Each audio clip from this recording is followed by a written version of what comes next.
And this episode, we're going to talk about heritage and identity.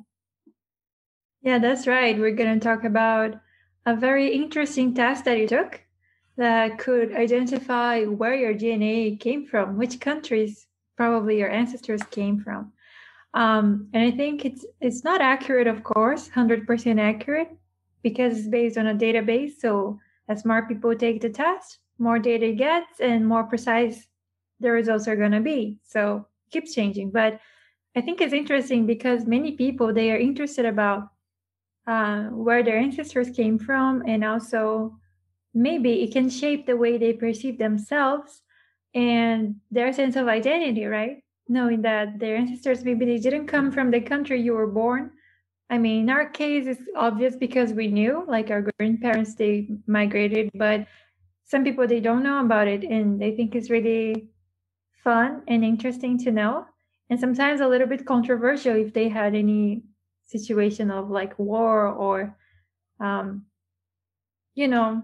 places Adoption that. cases as well. Yeah, but I mean, when you know that you have in your own DNA two countries that they historically fight with each other, it's also something that you can be a little bit pulled.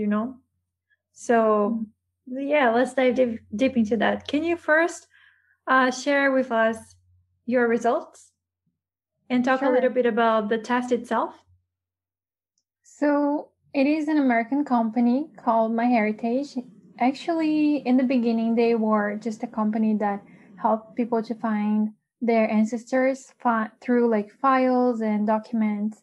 And usually people who are interested in building their family trees, they would go to this website.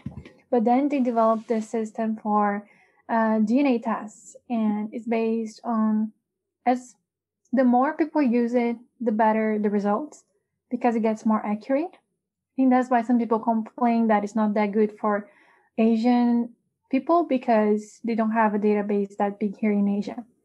But basically, you have to spit on this little tube, and I know it sounds a bit disgusting, but it's just a little bit, not that much. And then you send it to the US headquarters, and they're going to analyze your saliva and see your DNA and compare that with the database they have.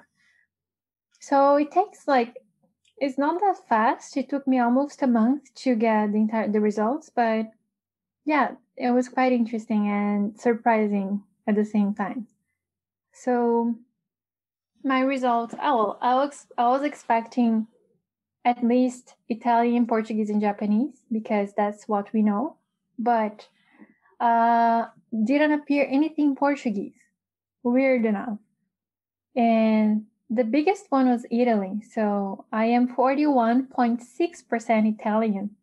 And that's a lot, in my opinion. And the second one that appeared the most was Japanese and Korean. That is 37.1%.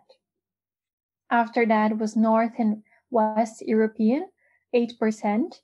And then Chinese and Vietnamese, 7.4%. And then Balkan, 4.8%.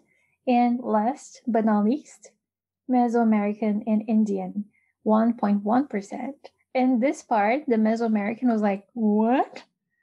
Where did this come from? Because in Europe, like winning or not, the countries are pretty close to each other. So it's pretty easy to migrate. And historically, probably someone came elsewhere, not from Italy. So it makes sense.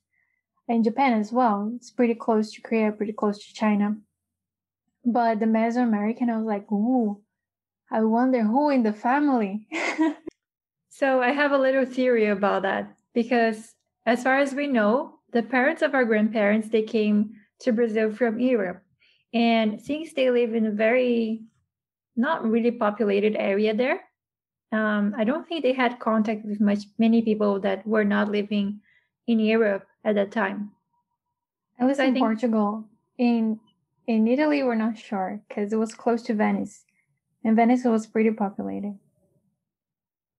No, but even though, I don't think they had many conditions to, travel and meet people who were living far away, especially from Mesoamerica, right?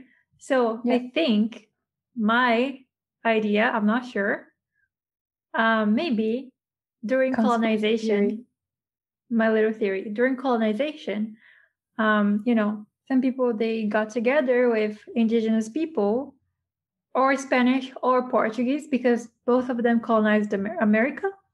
And maybe like children of those people, they went back to Europe at a time, and then they ended up having families there, and way back, and then the children of this half Mesoamerican, half European, was actually like half European, got with another European, and their sons or daughters would be even more European.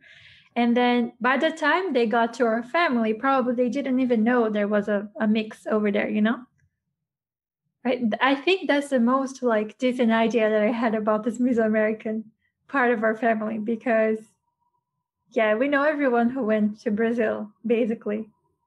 Yeah. And they went already married. So I don't know. Yeah, it makes more sense. Like, it's not close because it's 1%. Yeah. It's like very, very, very little.